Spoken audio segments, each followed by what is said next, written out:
করে এসেছিস, আজও এসেছিস আমার ভাগ্য কেড়ে নিতে। এসব তুই কি বলছিস? এটা তুই মুখে আনতে পারলি চুপকে?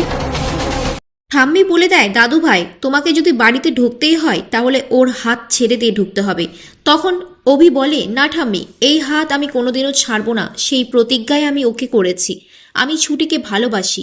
অভির দিদি ছুটিকে বলে, তুমি তো টাকার লোভে এই বিয়েটা করেছো, পুরোটাই আসলে তোমার লোভ।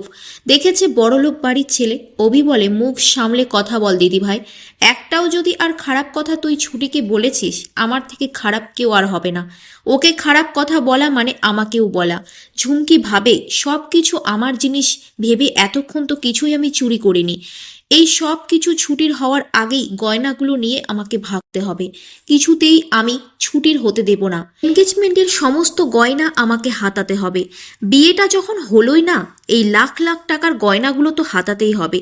তারপর ঝুমকি নিজের ব্যাগে চুপ করে গয়নাগুলো ঢোকায়। তখন সেটা ছুটি দেখে ফেলে এবং বলে, এ কাজ আমি ঝুমকিকে করতে কোনোভাবেই দেব না।